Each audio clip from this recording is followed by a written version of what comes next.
Hi, this is Dan Bullard, retired electronics engineer, sitting on the front deck of my houseboat again. Got a surprise coming. I'll show you. So I put out a video, and I got people arguing with me, making the most ridiculous arguments, going into a bunch of theory and talking, oh, coherent sampling doesn't work unless you're, tied in with the source waveform.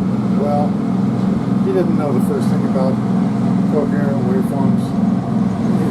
It's Claire B, I think. Yeah, Claire B pushing a gravel barge. There she goes. Man, that's a big load of gravel. You think about how many trucks it takes off the road. This load of gravel doesn't have to go in a truck to go up to Portland because it's taking the barge. Claire B.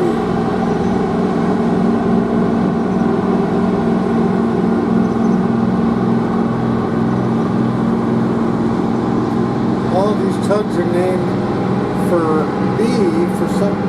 They're like the daughters-in-law of someone. I don't know, but the last name is B.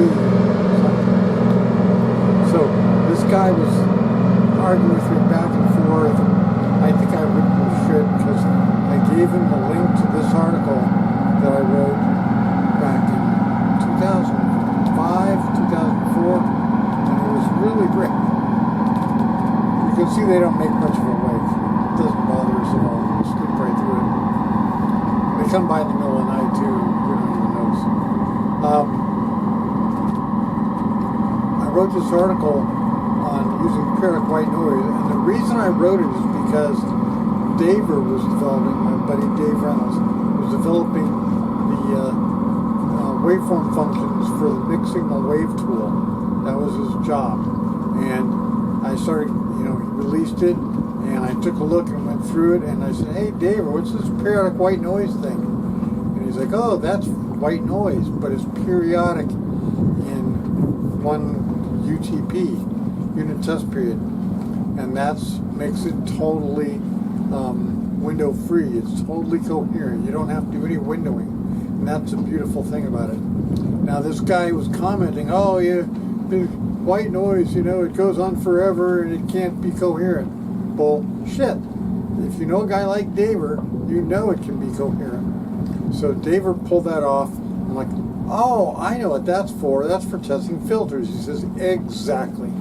And so what I did was I developed the test for testing a filter on NextTest Lightning, and I think it was a 150 kilohertz filter.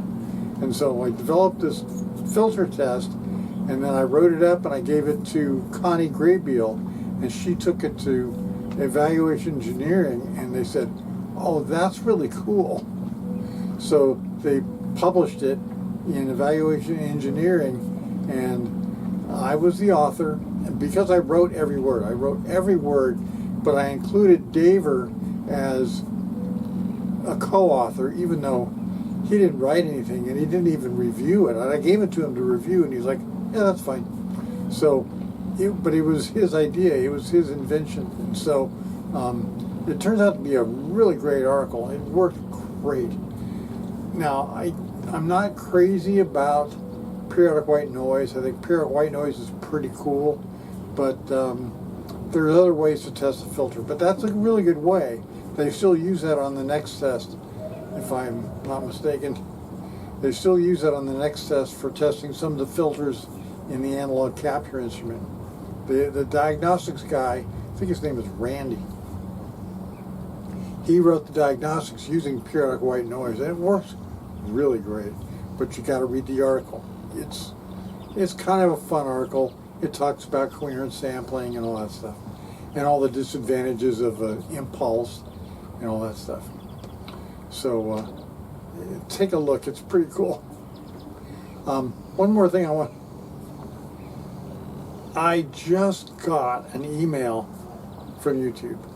They said, oh, you should be a publisher, and we'll pay you for it. This is right after I made the last video where I said, don't bother subscribing to me. So what I'm going to do is I'm going to skip their whole thing. I'm just going to ignore them. I was a partner, that's what they called it. I was a partner in YouTube years ago, and they paid me, I think it was $100 a year total for, you know, all the video views that people had. And I'm like, $100 a year, that's okay, but I don't care. I don't care. I make enough money from Social Security and all my other investments. I don't need it. So rather than make you sit through all the ads that they put in for these videos, just skip them. I'm not getting a dime from it, and I don't want the money. I'm not going to be their partner. They demonetized me years ago. Screw them, okay? So don't watch these ads. Skip the goddamn ads. Unless you're trying to support the person who's making the video, and I do support that.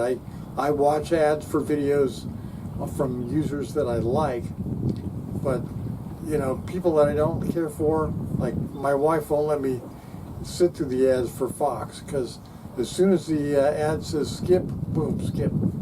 So skip all the ads from my videos. Just do it, because it's not giving me any money. You want to give me money, I'm not doing a Patreon thing. Buy my books. That's all I want. Buy them now, buy them later. I don't care. The money's going to go to me or my wife or my grandkids. So don't worry about ads for my videos, okay? Subscribe if you want. Like them if you like. If you don't like my videos, go ahead and dislike it. If you have a comment, it's going to end up on YouTube, I guarantee you. Okay? So once again, from the river, this is Dan Bullard. See ya.